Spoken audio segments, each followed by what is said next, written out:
హెబ్బటం గ్రామంలో శక్తి సవారమ్మ దేవి ముఖద్వారం ప్రారంభోత్సవానికి అలాగే మన వాల్మీకి మహర్షి ప్రారంభోత్సవానికి నన్ను ఆహ్వానించిన ఇక్కడ గ్రామ పెద్దలకు గ్రామ ప్రజలకు ప్రతి ఒక్కరికి కృతజ్ఞతలు తెలియజేసుకుంటున్నాము. అలాగే ఇది ఎంతో మంచి కార్యక్రమం. ఈ కార్యక్రమానికి నన్ను ఆహ్వానించినందుకు కూడా చాలా సంతోషంగా ఉంది.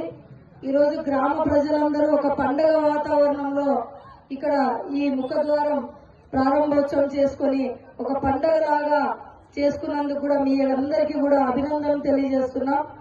ముఖ్యంగా ఈరోజు వాల్మీకి మహర్షి విగ్రహ ప్రారంభోత్సవ కార్యక్రమానికి మమ్మల్ని ఆహ్వానించినందుకు ప్రతి ఒక్కరికి వాల్మీకి సోదరులు ప్రతి ఒక్కరికి కూడా పేరు పేరున మా నమస్కారాలు తెలియజేసుకుంటున్నాం.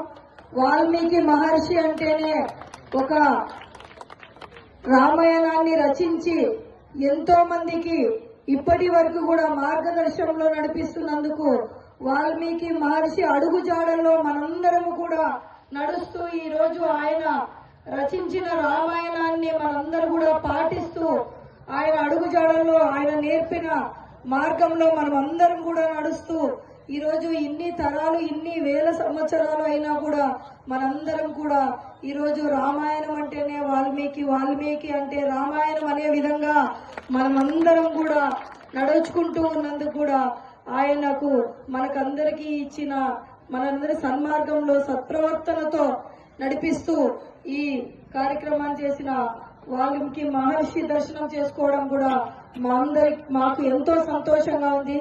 ఆయన ఆశీస్సులతో ప్రతి ఒక్కరు కూడా సంతోషంగా ఉండాలా, అందరూ ఆయురారోగ్య ఐశ్వర్యాలతో ఆయన ఆశీర్వాదంతో ఉండాలని కోరుకుంటున్నాము.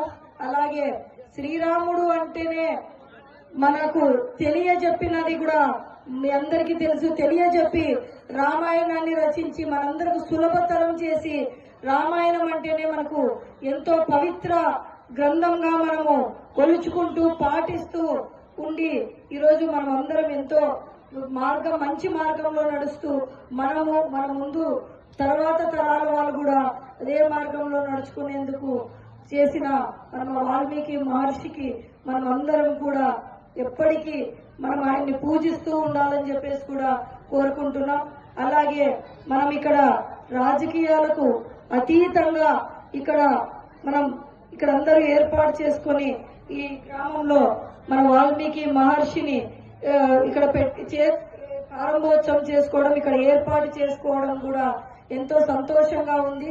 అలాగే ఇంకొక ముఖ్య విషయం, మన ముఖ్యమంత్రి చంద్రబాబు నాయుడు గారు మన కూటమి ప్రభుత్వంకి వచ్చిన తర్వాత మనం వాల్మీకుల్ని ఎస్టీలో చేర్చాలనే ఉద్దేశంతో ఎప్పుడో ఈ బిల్లును కూడా పార్లమెంట్ కి పంపించి ఉన్నారు. 2014-19 కాలంలోనే అది మీ అందరికీ తెలుసు.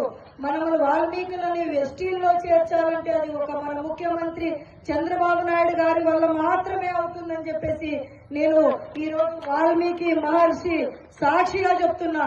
ఎందుకంటే మన ముఖ్యమంత్రి 2014-19లోనే మన వాల్మీకుల్ని ఎస్టీలో చేర్చాలనే బిల్లును పాస్ చేసి పార్లమెంట్ వరకు పంపిస్తే దాన్ని మధ్యలోనే ఆపేసి జగన్మోహన్ రెడ్డి గారు దాన్ని అక్కడికే స్టాప్ చేయడం కూడా మీ అందరికీ తెలుసు. కానీ మన ముఖ్యమంత్రి గారు ఇప్పటికీ కూడా కట్టుబడి ఉండి